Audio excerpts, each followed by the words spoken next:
A very good morning to all of you. तो आज है 24 जून एंड 24 जून के अंदर द हिंदू न्यूज़पेपर में जो भी इंपॉर्टेंट करंट अफेयर्स है वो आज के इस वीडियो लेक्चर के अंदर जो है हम कवर करेंगे। इसमें सबसे पहला जो न्यूज़ है वो है दिल्ली के वाटर क्राइसिस से रिलेटेड। इसके बाद हमको कुछ डिजिटल राइट्स के बारे में पढ़ना है। नेक्स्ट अगर हम देखें तो एक है न्यूज़ हमारा गंगा वाटर शेयरिंग ट्रीटी को लेके, जो कि इंडिया और बांग्लादेश के बीच में है, उसका रिन्यूअल होने वाला है। उसी को लेके क्या है कि जो वेस्ट बंगाल के अंदर एक तरीके से वहाँ की गवर्नमेंट ने एलिगेशन लगाया कि सेंटर जो है वेस्ट बंगाल को इन्वॉल्व किए बिना ही क्या है ये जो ट्रीटी है उस पर काम जो है वो कर रहा है या डिसीजन लेगा। नेक्स्ट है जो हम मंडल कमीशन में जो रिजर्वेशन का सीलिंग अगर हम देखते हैं तो उस सीलिंग को इंदिरा साहनी केस में लगाया गया था, क्योंकि मैक्सिमम क्या है रिजर्वेशन 50% ही होगा। तो रिसेंटली जो बिहार पटना हाई कोर्ट है उन्होंने एक तरीके से बिहार गवर्नमेंट का जो रिजर्वेशन है जो कि 65% तक हो गया उसको स्क्रैप किया था। उसी से रिलेटेड क्या है न्यूज़ है। इसके बाद अगर हम देखें तो 2021 के अंदर सेंसस होना चाहिए था, और इंडिया वर्ल्ड की उन कंट्रीज़ में से है जो कि एक लार्ज कंट्री है। फिर भी क्या है, क्योंकि बहुत सारी कंट्रीज़ के अंदर खुद सेंसस होने वाला था कोविड के चलते नहीं भी हुआ। फिर भी क्या है कि बाकी कंट्री ने उसके बाद कोरोना के बाद और उस दौरान भी क्या है सेंसस जो है वो किया था जब स्थिति थोड़ा नॉर्मल हुआ था। तो लेकिन इंडिया में अगर हम देखें तो अभी तक क्या है कि 2021 का सेंसस जो है वो पेंडिंग है, वो होना चाहिए था, अभी तक हुआ नहीं है। उसी से रिलेटेड हम देखेंगे कि सेंसस जो है वो कब परफॉर्म किया जाता है, क्या होता है, ये सारी चीज़ें। नेक्स्ट, कुछ ही समय पहले हमने देखा भी था कि स्पीकर प्रोटेम जो है वो फॉर्म हुए थे या बनाए गए हैं, एंड उसी से रिलेटेड स्पीकर है, एंड स्पीकर किन आर्टिकल्स के अंदर आता है, स्पीकर का फॉर्मेशन जो है वो कैसे होता है, ये हम देखेंगे आज के न्यूज़ के अंदर। फिर यूरोपियन यूनियन का एक चैट कंट्रोल लॉ है चाइल्ड सेक्सुअल अब्यूज़ को रोकने के लिए, उसको हम देखेंगे। इसरो ने एक तरीके से रीयूज व्हीकल जो है वो बनाया है जिसका नाम है पुष्पक। तो पुष्पक का क्या फीचर है उसको हमको देखना है। एक हमारे पास एलिमेंट है जिसको हम प्लूटोनियम कहते हैं। तो प्लूटोनियम जो है यूज़ होता है एज अ न्यूक्लियर फ्यूल के रूप में, तो उसी का एक आइसोटोप है जिसको प्लूटोनियम 240 कहते हैं, उसके बारे में हमें देखना है। और प्लेसेस इन न्यूज़ में एक ग्रेट निकोबार प्रोजेक्ट है, तो अंडमान एंड निकोबार आइलैंड के बारे में हम लोग देखेंगे क्या लोकेशन है, कहाँ है, क्या क्या चीज़ें उसके अंदर कंपोनेंट्स प्रेजेंट है। तो स्टार्ट करते हैं आज का पहला हमारा लेक्चर और पहले न्यूज़ के साथ। सबसे पहला जो है वो है दिल्ली वाटर क्राइसिस। यहाँ दिल्ली वाटर क्राइसिस में मेनली क्या है कि दिल्ली और हरियाणा, जो कि एक तरीके से हम कह सकते हैं कि इंटर स्टेट वाटर या रिवर वाटर जो डिस्प्यूट है उसी से रिलेटेड इशू है कि प्रॉपर डिस्ट्रीब्यूशन जो रिवर वाटर का है, क्योंकि वो एक तरीके से इंटर स्टेट डिस्प्यूट हमेशा चलता है हरियाणा और दिल्ली के बीच में, तो उसी से रिलेटेड है। तो अगर हम आर्टिकल 262 को देखें तो 262 के अंदर ही क्या है कि पार्लियामेंट बाई लॉ हम कह सकते हैं कि एक तरीके से जो स्टेट का, इंटर स्टेट का या कोई रिवर वैली हो या रिवर हो, उसके डिस्प्यूट के रिजोल्यूशन के लिए जो है वो लॉ बना सकती है। इसी को कवर करता है आर्टिकल 262। मतलब हमको सिंपल याद रखना है article 262 is related with inter state river water dispute. ठीक है। अब अगर हम दिल्ली की बात करें तो दिल्ली में जो रिवर है वो है यमुना। तो यमुना के बारे में कुछ हम देखते हैं। तो गंगा का अगर हम नॉर्दर्न इंडिया में देखें तो गंगा का मेजर जो ट्रिब्यूटरी है रिवर, वो रिवर यमुना है। It forms an integral part of the Yamuna-Ganga basin and it is one of the world's most extensive alluvial plains। तो हम पढ़ते भी है जियोग्राफी के अंदर कि भाई एल्यूवियल सॉइल जो है वो उसमें सिल्ट का अमाउंट काफ़ी ज़्यादा होता है, जिसके कारण फर्टिलिटी भी जो है वो काफ़ी ज़्यादा होता है। अगर हम यमुना रिवर के सोर्स की बात करें तो यमुना रिवर का जो सोर्स है वो यमुनोत्री ग्लेशियर है, जिसका एलिवेशन जो है 6387 मीटर्स है, which is present on the south western sides of Bandarpunch crest in the lower Himalayan ranges. ठीक है। अगर हम बेसिन की बात करें तो ये गंगा को, मतलब यमुना जो है वो गंगा से मिलता है संगम में, जहाँ पे अगर हम देखें तो कुंभ मेला भी लगा था। एंड संगम जो है वो प्रयागराज यानी कि इलाहाबाद के अंदर जो है स्थित है उत्तर प्रदेश में। एंड गंगा में मिल रहा है यमुना। तो यमुना जो है किस किस स्टेट से फ्लो करते हुए आता है, तो स्टार्टिंग जो है यमुनोत्री ग्लेशियर जो है उत्तराखंड में है, उत्तराखंड से हिमाचल प्रदेश जाता है, हिमाचल प्रदेश से यमुना जो है वो हरियाणा की तरफ बहती है, और फाइनली दिल्ली से होते हुए क्या है उत्तर प्रदेश के प्रयागराज में जो है वो मिल जाती है। ठीक है। कुछ इंपॉर्टेंट डैम है यमुना के ऊपर। एक है लखवर व्यासी डैम जो कि उत्तराखंड में है, दूसरा है ताजेवाला बैरेज डैम जो कि हरियाणा के अंदर स्थित है। यमुना के इंपॉर्टेंट अगर हम ट्रिब्यूटरीज की बात करें तो एक है चंबल, सिंध, बेतवा और केन। तो 4 ट्रिब्यूटरीज जो है यमुना से रिलेटेड हमको याद रखना है। एक है चंबल, दूसरा है सिंध, तीसरा है बेतवा और चौथा जो है वो है केन। तो ये है हमारा यमुना से रिलेटेड कुछ बेसिक फैक्ट्स और इन्फॉर्मेशन। इसके बाद अगर हम देखें तो नेक्स्ट जो है हमारा न्यूज़ वो है एक यमुना रिवर बोर्ड, अपर यमुना रिवर बोर्ड का फॉर्मेशन जो है वो किया गया था, ताकि जो वाटर का एलोकेशन जो है यमुना रिवर में वो डिस्ट्रीब्यूट जो है वो प्रॉपर तरीके से हो। किन किन स्टेट्स में, तो हिमाचल प्रदेश, हरियाणा, उत्तर प्रदेश, राजस्थान और दिल्ली। मतलब एक्चुअली क्या है कि इस अपर यमुना रिवर बोर्ड का एक तरीके से फॉर्मेशन या एस्टैब्लिशमेंट इसीलिए किया गया था ताकि इन स्टेट्स में यमुना रिवर के वाटर को प्रॉपर्ली क्या है यूटिलाइज कैसे किया जाएगा, कैसे डिस्ट्रीब्यूट किया जाएगा, कैसे एलोकेट किया जाएगा, इसी चीज़ के लिए क्या है ये अपर यमुना रिवर बोर्ड का फॉर्मेशन हुआ था। 1994 के एग्रीमेंट के तहत it manages the water sharing agreement that allocates water from the Yamuna to these states with specific provisions for different seasons। मतलब अलग अलग सीजन में क्या है कि अलग अलग एलोकेशन परसेंटेज है कि भाई किस स्टेट को जो है वो कितना मिलेगा, क्योंकि ऑब्वियसली क्या है कि हर सीजन में जो इम्पैक्ट है, जैसे मान लो हम मानसून की बात करें तो हर स्टेट में मानसून सेम नहीं आ रहा है। मतलब कहीं पे हो सकता है पानी जो है वो ज़्यादा हो रहा है, कहीं कम हो रहा है, जहाँ कम हो रहा है वहाँ पे एलोकेशन जो है वो हमको ज़्यादा करना पड़ेगा। प्लस उसका यूटिलिटी में हम देखेंगे कि जिस स्टेट में जरूरत है जितना उस हिसाब से जो है एलोकेशन जो है वो किया जाता है। अगर हम दिल्ली के लिए, क्योंकि दिल्ली में ही वाटर क्राइसिस अभी हमें देखने को मिल रहा है कि लोगों के पास जो है वो पानी की बहुत कमी हो गई है। तो अगर हम एलोकेशन फॉर दिल्ली की बात करें according to the upper Yamuna river board, तो it ensures that Delhi receives 0.724 billion cubic metres annually with 0.076 billion cubic metres allocated from March to June. तो एनुअली अगर हम देखा जाए तो 0.724 बिलियन क्यूबिक मीटर्स को एलोकेट किया गया है दिल्ली के लिए according to the upper Yamuna river board, and उसमें से 0.076 बिलियन क्यूबिक मीटर जो है वो मार्च महीने से लेकर जून महीने तक का एलोकेशन जो है वो किया गया है। ठीक है, डिस्प्यूट का रेजोल्यूशन जो है ये जो एक्ट है एक तरीके से ये जो अपर यमुना रिवर बोर्ड है वो एक तरीके से क्या है, एक मीडिएटर का काम करता है कि भाई अगर कोई भी वाटर शेयरिंग में डिस्प्यूट हो बिटवीन द स्टेट्स तो उसको रिजॉल्व करने के लिए भी ये बोर्ड जो है वो मैनेज करता है रेजोल्यूशन को भी। अगर हम इस अपर यमुना रिवर बोर्ड को देखें तो जो हमने देखा कि भाई एलोकेशन की हम बात कर रहे हैं, ठीक है, कि मान लो कि हम बोल रहे हैं कि डिफरेंट स्टेट्स के अंदर क्या है कि कैसे वाटर जो है वो कितना परसेंटेज एलोकेट होगा, तो इसका भी रिन्यूअल जैसे दिल्ली के लिए अभी हमने देखा कि 0.724 बिलियन क्यूबिक मीटर्स को एलोकेट किया गया है। तो अब क्लाइमेट चेंज तो हो ही रहा है तो ऑब्वियसली क्या है इसको रिवाइज भी करना पड़ेगा कि जरूरत बढ़ रहा होगा घट रहा होगा, किस स्टेट का एलोकेशन क्या ही है, ओवरऑल वाटर हो सकता है कि अमाउंट में कम हो जाए। तो इसी चीज के लिए क्या है इसका रिवीजन होने वाला है 2025 के अंदर, जहां पे फिर से रीइवैल्यूएट किया जाएगा सारे ही फैक्टर्स को और फिर से क्या है कि मतलब फिर से एलोकेशन जो है वो किया जाएगा। तो इसमें इतना ही हमको पढ़ना था, बस हमको याद रखना है एक चीज 262 आर्टिकल जो है वो इंटरस्टेट रिवर और रिवर वैल्यू डिस्प्यूट से रिलेटेड है। दूसरा यमुना रिवर है उसके बारे में कुछ फैक्ट्स देखा, और ये जो बोर्ड है अपर यमुना रिवर बोर्ड इसके बारे में हमने देखा। नेक्स्ट अगर हम देखें तो नेक्स्ट है न्यूज वो है डिजिटल राइट्स को लेके। अच्छा, डिजिटल राइट्स है क्या? सिंपली ये किसी भी ह्यूमन बीइंग का एक राइट है, मतलब इसको हम कह सकते हैं आज के डेट में कि हमने डायरेक्टली मेंशन करके तो कॉन्स्टिट्यूशन में नहीं लिखा है डिजिटल राइट, लेकिन वेरियस आर्टिकल्स के थ्रू क्या है हम इंटरप्रेट करते हैं डिजिटल राइट का मीनिंग। डिजिटल राइट क्या है? सिंपली हम कह सकते हैं ये एक लीगल राइट है to access, use, produce and disseminate digital media and to access and use computers, other digital devices and telecommunication systems. तो बेसिकली कह रहे हैं कि नेट का एक्सेस जो है करना या कोई भी टेक्नोलॉजी को एक्सेस करना ये क्या है, एक तरह का लीगल राइट है। डिजिटल राइट अगर हम इंडिया में देखें तो क्लियरली तो डिफाइंड है ही नहीं, जैसा कि मैंने बताया, एंड जैसा अगर हम देखें तो कॉन्स्टिट्यूशन में मेंशन नहीं है, लेकिन फिर भी क्या है कि हम इंटरप्रेट करते हैं। लेकिन दूसरे कंट्रीज में, बहुत सारे वर्ल्ड में ऐसी कंट्रीज है जहां डिजिटल राइट जो है प्रॉपर्ली मेंशन भी है, ठीक है, मतलब उसके बारे में पूरा एक्सप्लेन भी किया गया है, लेकिन हमारे यहाँ क्या है ऐसा कोई एक्सप्लेनेशन नहीं है। लेकिन हाँ, सुप्रीम कोर्ट ऑफ इंडिया और वेरियस हाई कोर्ट्स ने क्या है एक तरीके से मान लिया है कि भाई डिजिटल राइट जो है वो क्या है, वो हमारे एग्जिस्टिंग फंडामेंटल राइट्स का ही एक पार्ट है, ठीक है। एंड इसी वजह से right to access internet is a fundamental right under the following articles. कौन कौन से आर्टिकल्स है? तो पहला आर्टिकल 19 है, 21 है, 21A है, मतलब कोई इंटरनेट से बच्चा बोल सकता है कि भाई हमको पढ़ना भी है। तो राइट टू एजुकेशन के अंदर क्या है, आर्टिकल 21A के अंदर क्या है कि हमारा जो राइट टू एक्सेस इंटरनेट है या डिजिटल राइट है वो एक तरीके से आ रहा है फंडामेंटल राइट के अंदर। Article 21 right to life and personal liberty, कि भाई मेरी चॉइस है कि हमको एक्सेस करना है, हमको टेक्नोलॉजी को एक्सेस करना है, ये भी मेरा पर्सनल चॉइस हो सकता है। तो आर्टिकल 21 यानी कि right to life and personal liberty के अंदर आता है। Right to freedom of speech expression, peaceful assembly, form associations, move freely, decide profession, मतलब simply right to freedom of speech expression में तो आता ही है कि भाई हम नेट के माध्यम से क्या है हम एक्सप्रेस करना चाहते हैं अपने फीलिंग्स को, हम अपनी राय जो है वो रखना चाहते हैं। तो ऑब्वियसली क्या है कि टेक्नोलॉजी जो है एक मीडिया का काम कर रहा है, एक मीडियम का काम कर रहा है कि भाई हमको कुछ बोलना है, हम टेक्नोलॉजी के थ्रू क्या है बोल सकते हैं।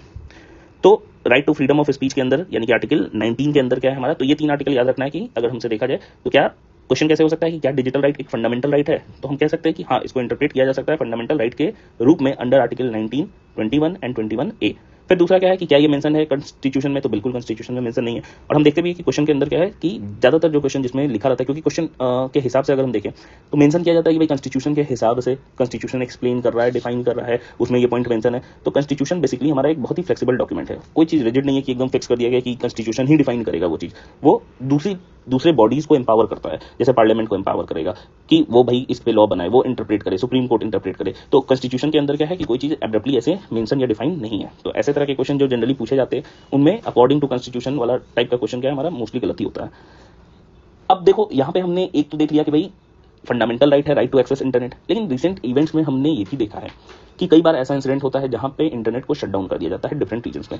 जैसा कि सबसे कॉमन एग्जांपल जो है रिसेंट डेज के अंदर हमारे जम्मू एंड कश्मीर में कई एक दफ़ा क्या है कि जो इंटरनेट जो है उसको शट डाउन करके रखा गया, बहुत दिनों तक शट डाउन किया गया है। तो अगर ये फंडामेंटल राइट है तो फिर ये शट डाउन कैसे कर रहा है, किस एक्ट के थ्रू इसको या किस रूल्स के थ्रू जो है वो शट डाउन किया जा सकता है।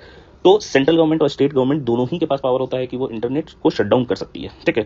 कुछ लॉ है, जैसे एक जो है हमारा temporary suspension of telecom services, public emergency और पब्लिक सेफ्टी रूल्स 2017 के अंदर, इसके थ्रू जो है वो शट डाउन हो सकता है। सेक्शन 144 है of the CRPC 1973, Indian telegraph act है 1885 और इन्फॉर्मेशन टेक्नोलॉजी एक्ट है 2000 का। तो इन एक्ट्स के थ्रू क्या है कि इंटरनेट को शट डाउन किया जा सकता है, लेकिन हाँ मैक्सिमम जो एक बार में शट डाउन हो सकता है वो 15 डेज का हो सकता है। इसके बाद से क्या है वो उसको फिर से एक दिन 2 दिन पे एक्सटेंड करना होगा, मतलब अनडिफाइंड पीरियड के लिए क्या है इंटरनेट को शट डाउन नहीं किया जा सकता है। तो इसके अंदर इतना ही पढ़ना था डिजिटल राइट्स के अंदर। नेक्स्ट अगर हम देखें तो नेक्स्ट है हमारा न्यूज़ वो है कि एक तरीके से एलिगेशन लगाया गया है सेंट्रल गवर्नमेंट पे कि सेंट्रल गवर्नमेंट जो है वो वेस्ट बंगाल के गवर्नमेंट के राय के बिना ही क्या है वेस्ट बंगाल से बहने वाला जो पानी है उसको क्या है कि उसको एलोकेशन के लिए वो बात कर रही है कि आने वाले फ्यूचर में वो करेगी। तो यहाँ पे एक इंपॉर्टेंट ट्रीटी का जिक्र हुआ है। वो इंपॉर्टेंट ट्रीटी जो है वो है हमारा 1996 का गंगा वाटर ट्रीटी एक तरीके से, ठीक है, जो कि 1996 में गंगा वाटर शेयरिंग ट्रीटी जो है वो साइन किया गया था इंडिया और बांग्लादेश के बीच में।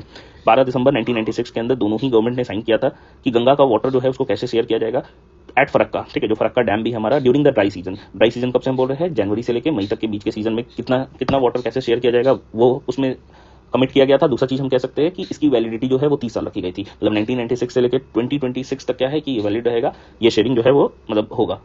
लेकिन धीरे धीरे देखा गया कि बांग्लादेश ने एक तरीके से अगर हम देखें तो ओवरऑल इंडिया का भी नीड जो है वो बढ़ने लगा वाटर का। और दूसरा हम ये भी कह सकते हैं कि जो सीजनल वेरिएशन होता है, क्लाइमेट चेंज हुआ जिसके कारण क्या है कि वाटर का जो अमाउंट है या वाटर जितना प्रेसिपिटेशन होना चाहिए वो भी दिन पर दिन क्या हो रहा है डिक्रीज हो रहा है, जिसकी वजह से क्या है कि एक तरीके से देखा गया कि इसमें 50% तक क्या है जो शेयरिंग जो है ड्यूरिंग ड्राई सीजन जो है वो रखा गया। इसके बाद क्या है कि बांग्लादेश का जो शेयर है वो इनिशियली ज़्यादा था, लेकिन धीरे धीरे क्या है उसको 50% के आसपास जो है वो रख दिया गया। पहले क्या था 61% के आसपास था, फिर 50% के आसपास हो गया, मतलब 50% ही, मतलब 50% इंडिया शेयर करेगा, 50% क्या है कि बांग्लादेश को जो है वो शेयरिंग की हम बात कर रहे हैं और फरक्का डैम के थ्रू, ठीक है, मतलब फरक्का जो डैम है उसके थ्रू।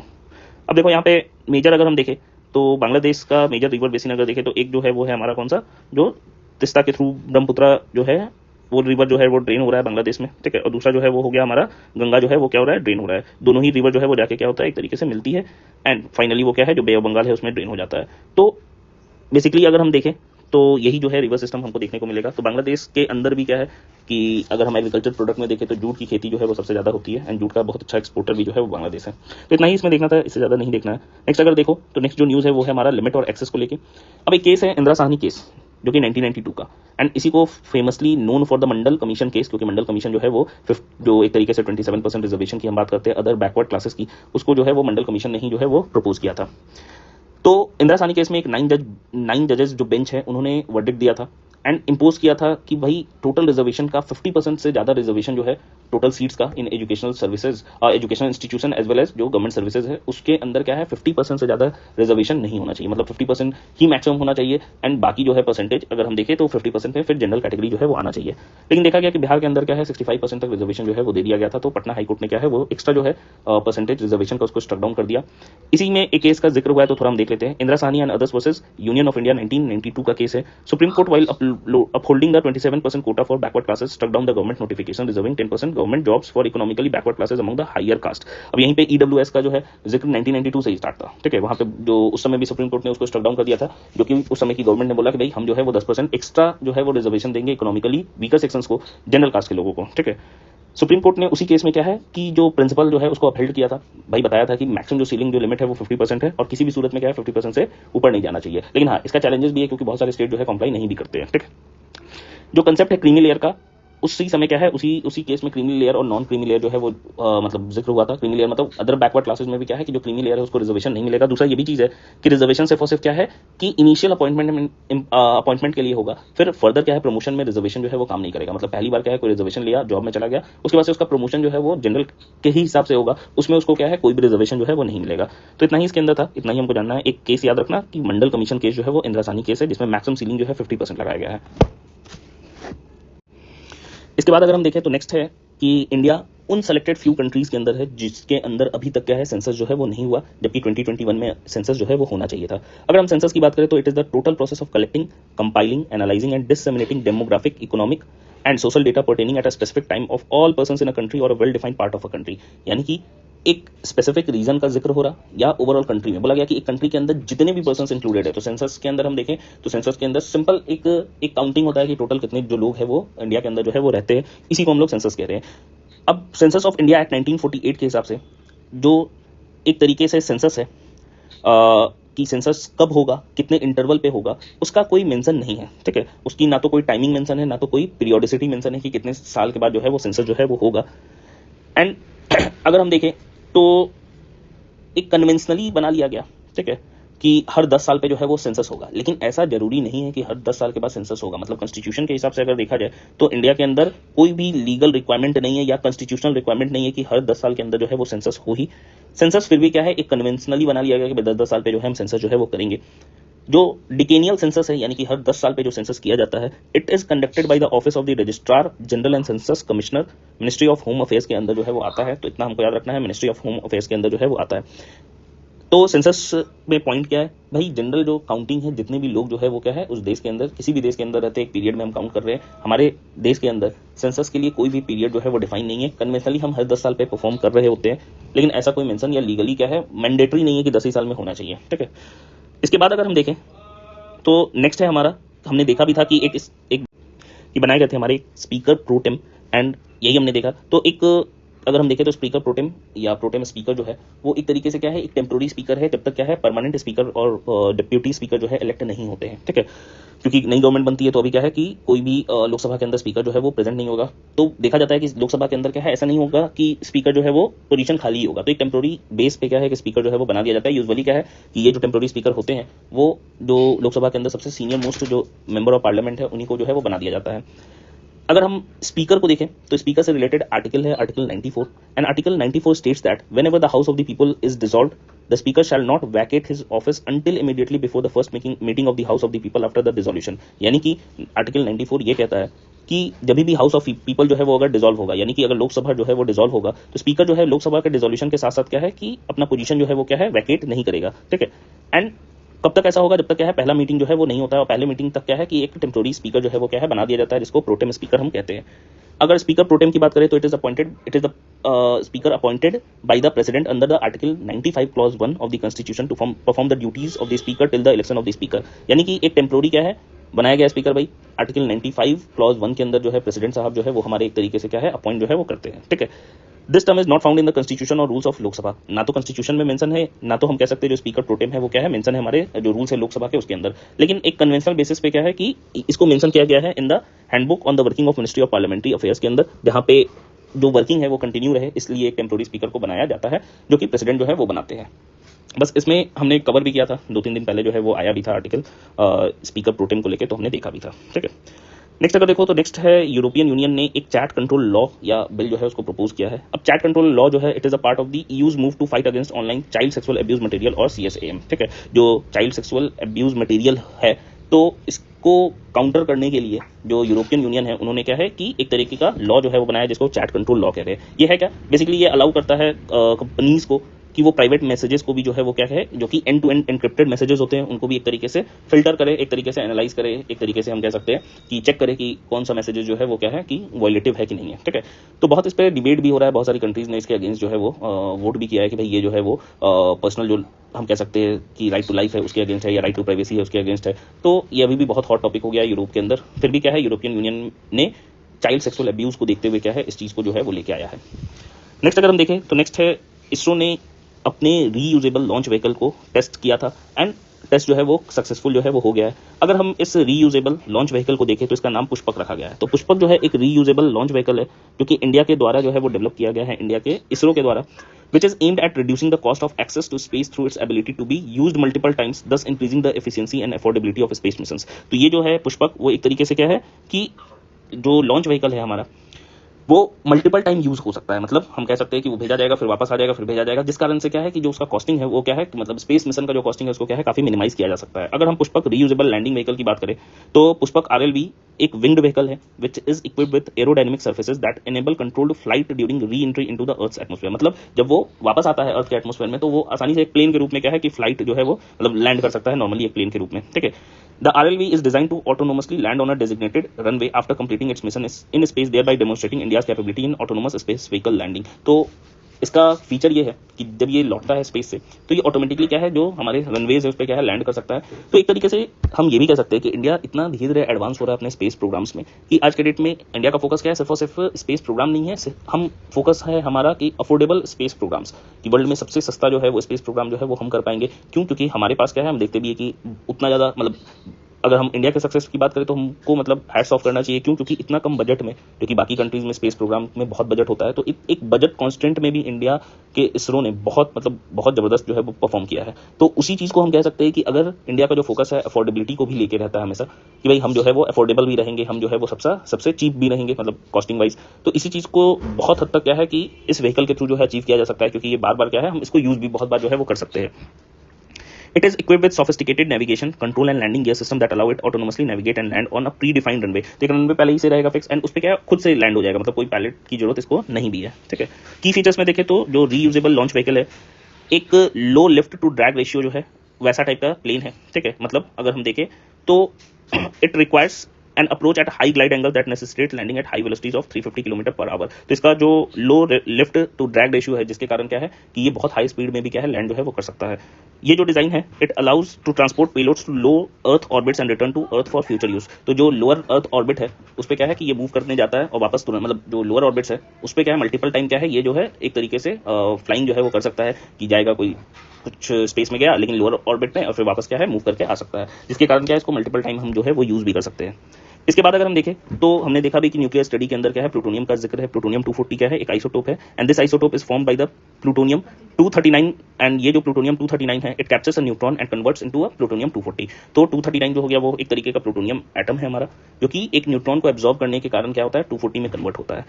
जब भी प्लूटोनियम 239 कैप्चर कर रहा है न्यूट्रॉन को, 27 से लेकर 38% तक चांस ऐसा होता है कि वो प्लूटोनियम 240 में कन्वर्ट हो रादर देन कि वो फिजन जो है उसका स्टार्ट हो। नॉर्मली क्या होता है कि जब भी एक एटम एक रेडियो आइसोटोप पे क्या है अगर हम देखें न्यूट्रॉन का बम्बार्डमेंट होता है तो वो स्प्लिट करता है, मतलब उसके पास क्या है रेडियो एक्टिविटी की प्रॉपर्टी है कि वो स्प्लिट करेगा स्मॉलर न्यूक्लियाई में। लेकिन प्लूटोनियम 239 के पास ये फीचर है कि अगर उस पर न्यूट्रॉन बम्बार्डमेंट हो रहा है तो हाई चांस हम कह सकते हैं 26 से लेकर 38% तक चांस है कि वो प्लूटोनियम 240 में क्या है कन्वर्ट हो जाए। अगर हम प्लूटोनियम 240 की बात करें तो it is without external neutrons striking it first and emits alpha particles। for these reasons जो आइसोटोप है उसको क्या है कि वेपन ग्रेड प्लूटोनियम के रूप में क्या है कि एक कॉन्टामिनेंट कंसीडर किया जाता है, where it's composition by weight is restricted to under 7%। मतलब जनरली अगर देखा जाए प्लूटोनियम जो है अगर मोर देन 19% ऑफ प्लूटोनियम 240 जो है वो कंटेन करेगा तो उसको रिएक्टर ग्रेड जो है प्लूटोनियम कंसीडर किया जाता है rather than वेपन ग्रेड। मतलब दो तरह का हम ग्रेडिंग कर दिए, एक है वेपन ग्रेड जिसमें 240 क्या है कम है, क्यों, क्योंकि खुद देखो कि 240 हमने क्या बोला कि नॉर्मली फिजन रिएक्शन स्टार्ट हो जाएगा तो क्या होगा कि वो ब्लास्टिंग होगा, ठीक है। तो अगर 240 ज्यादा है इसका मतलब क्या हो गया कि वो रिएक्टर बेस्ड हो गया, अगर 240 कम होगा यानी कि वो वेपन ग्रेड होगा। तो दो बेसिस याद रखना, लगभग 7 से 10% के नीचे अगर हम 7% अगर हम लोग ले रहे हैं लिमिट तो 7% से जो नीचे होगा वो क्या हो जाएगा हमारा वेपन ग्रेड हो जाएगा, और उससे ऊपर अगर हम देखेंगे तो रिएक्टर ग्रेड होगा। जनरली देखा जाता है तो 7 से लेके रेंज है 7 से लेकर 19-20% के ऊपर क्या हो जाता है कि हमारा रिएक्टर बेस्ड हो जाता है या रिएक्टर ग्रेड प्लूटोनियम 240, और उसके नीचे जो है वो हमारा वेपन ग्रेड जो है वो प्लूटोनियम है। तो बेसिकली प्लूटोनियम के बारे में यही हमको जानना था कि भाई ये जो प्लूटोनियम एलिमेंट है हमारा एक रेडियो एक्टिव आइसोटोप है एंड नॉर्मली क्या होता है कि रेडियो एक्टिव आइसोटोप पे न्यूट्रॉन बम्बार्डमेंट होता है तो वो हमारा क्या होता है स्प्लिटअप होता है यानी कि फिजन रिएक्शन होता है। लेकिन प्लूटोनियम क्या है 27 से लेकर 38% चांसेस है कि वो क्या हो जाएगा प्लूटोनियम 240 में कन्वर्ट हो जाएगा 239 हमारा, ठीक है। इसके बाद अगर हम देखें तो लास्ट हमारा न्यूज़ है वो है प्लेसेस इन न्यूज़ को लेके। एक ग्रेट निकोबार प्रोजेक्ट जो है वो उसके लिए क्लियरेंस जो है वो देखा जा रहा है एक तरीके से। एंड ग्रेट निकोबार प्रोजेक्ट से रिलेटेड क्या है हमको पढ़ना है ग्रेट निकोबार या अंडमान निकोबार आइलैंड्स के बारे में।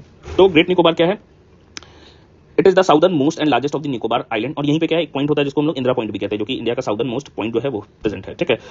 और एक sparsely inhabited 910 square kilometre patch of mainly tropical rain forest in south eastern bay of Bengal में जो है वो स्थित है। तो एक ट्रॉपिकल रेन फॉरेस्ट है इसके अंदर मेनली। अंडमान और निकोबार आइलैंड को देखें तो टोटल आइलैंड का नंबर जो है 836 आइलैंड्स है, मतलब अंडमान निकोबार को मिलाकर अगर हम देखें तो 836 आइलैंड जो है वो प्रेजेंट है, जो कि दो ग्रुप में हम डिवाइड करते हैं। नॉर्दर्न साइड में अगर हम देखें तो अंडमान आइलैंड है और साउदर्न साइड में जो है वो निकोबार आइलैंड है। दोनों ही आइलैंड जो है यहाँ अगर हम देखेंगे भी मैप में तो दोनों ही आइलैंड यहाँ पे आप देखो कि अंडमान और निकोबार के बीच में क्या है 10 डिग्री है जो कि 10 डिग्री लैटिट्यूड है, ठीक है। तो इसको 10 डिग्री चैनल हम कहते हैं जो कि लगभग 150 किलोमीटर वाइड जो है वो है एंड ये अंडमान आइलैंड को और निकोबार आइलैंड को सेपरेट करता है।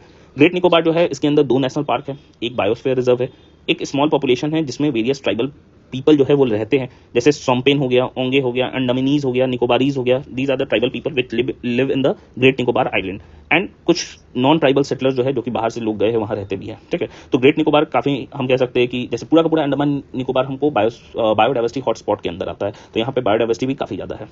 तो आज के न्यूज़पेपर के अंदर जो भी न्यूज़ था इंपॉर्टेंट वो हमने कवर कर लिया, तो thank you so much. And इस सेशन का जो PDF है वो आप टेलीग्राम पे अननोन IS करके एक चैनल है उससे जो है आप ले सकते हैं, जिसका यूज़र नेम जो है वो ये है। तो thank you so much, have a nice day.